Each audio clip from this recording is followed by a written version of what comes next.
Hey everybody, so today, a few days late again, I'm going to be taking you through what I read in January.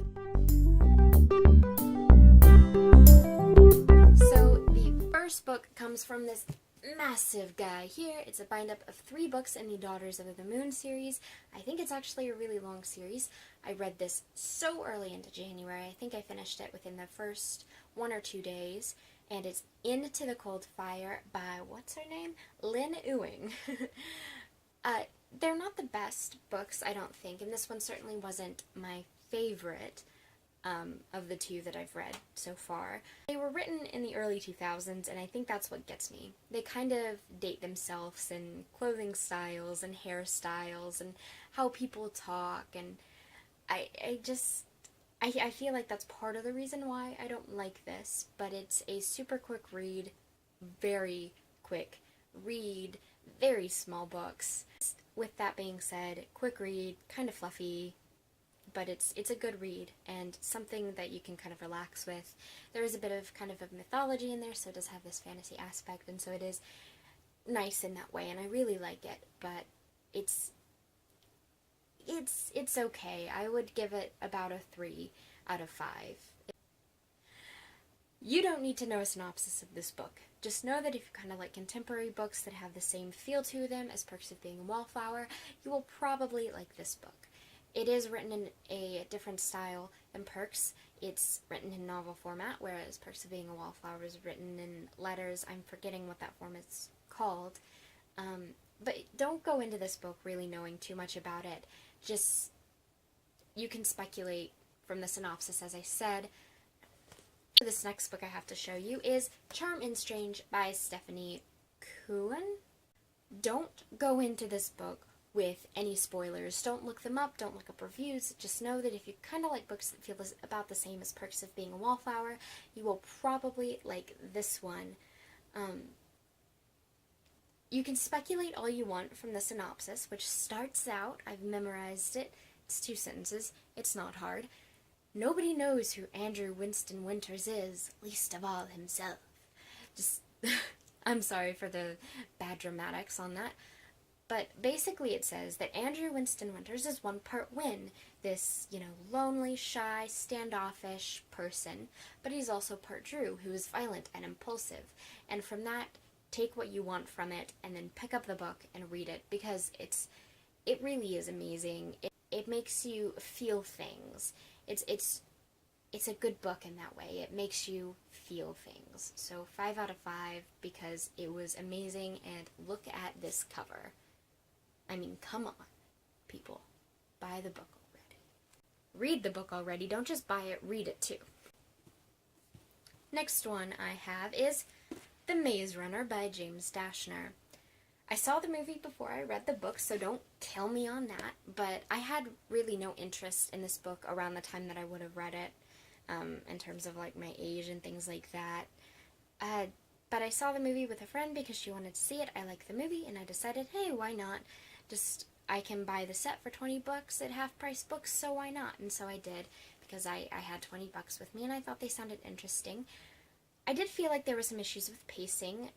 Let me know if you think the same thing too. I feel like towards the beginning, it started out very slow, and then at the end, he just kind of things, and I was hooked at the end. Like, I could not put the book down.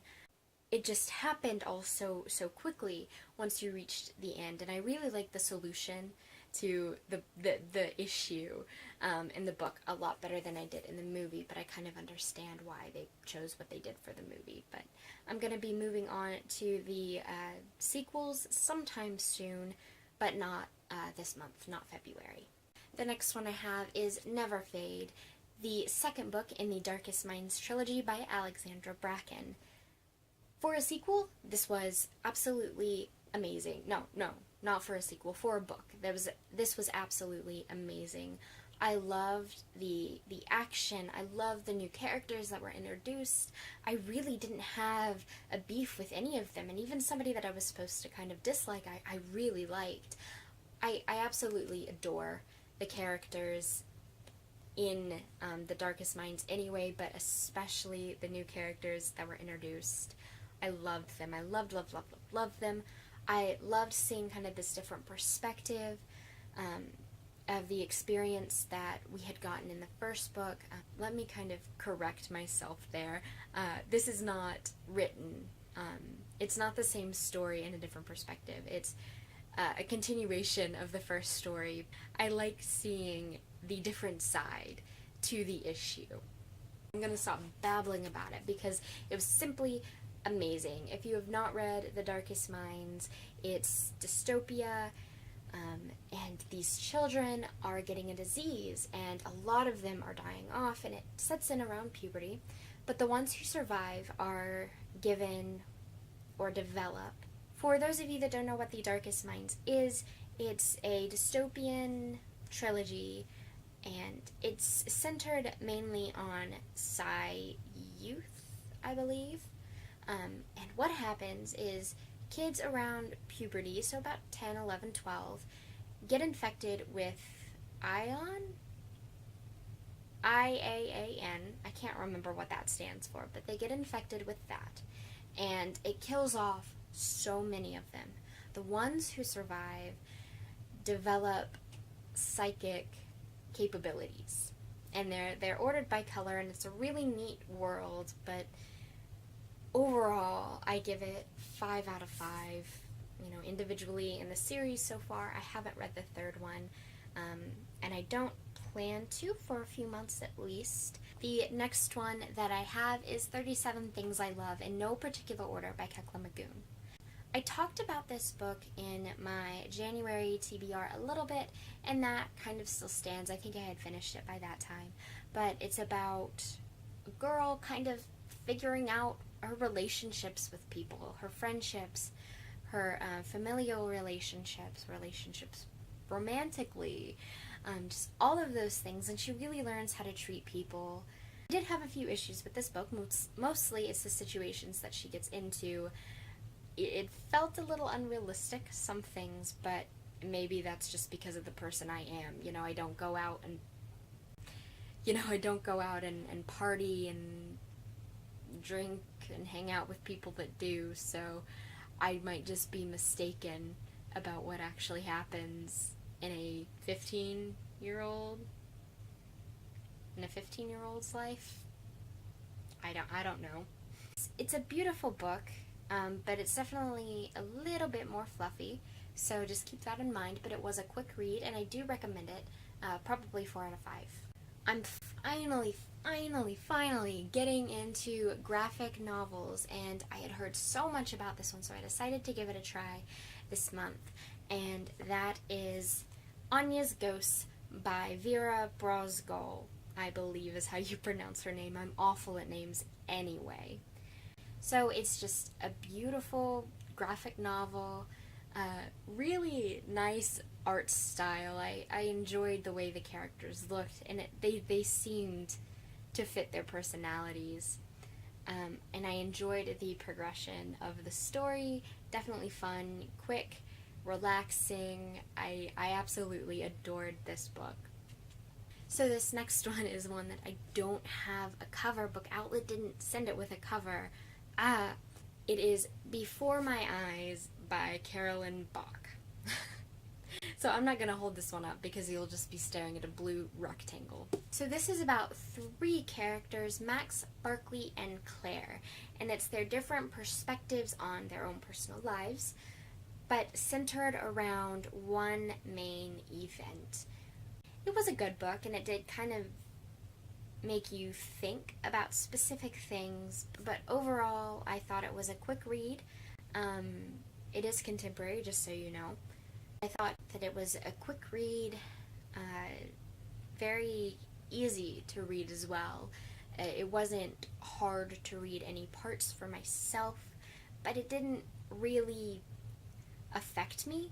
Now, contemporaries don't need to affect me, but when they're written like this one is, I feel like they do, and I feel like they are trying to affect you. There was just something about it that made it not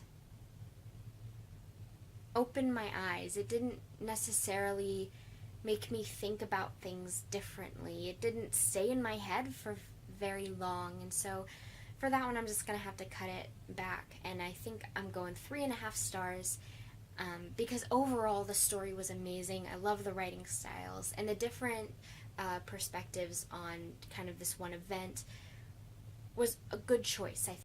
I think that was a really good choice on Carolyn Bach's side. It served a purpose in the storyline, or at least I felt like it served a purpose in the storyline, and I learned more about beaches. So you can't go wrong with a blue rectangle, gold embossing, and beaches. So now that I'm done rambling, the last book I have is a book in verse, and it is Love and Leftovers by Sarah Tregea. Like I said, it's written in verse, and that was probably the best thing that Sarah Tregea could have done with this story. It was a very kind of done story. It was something that we've seen a lot. If it were written in a novel form, it would have been like, ugh, good thing you were creative, you know? It wasn't an amazing idea, but what made it touching and what made it good was that we could see these raw feelings from the main character, because verse has a way of doing that. And so, in its own way, I definitely do think that it's worth 4 stars. But if it had been written in novel form, it probably would have been a 2-star, just because I wouldn't have been able to feel what the main character felt in this book. If you like books in verse, or you're looking to give one a try, this one is definitely a good one to try and a good one to read. So that is it for my January wrap-up.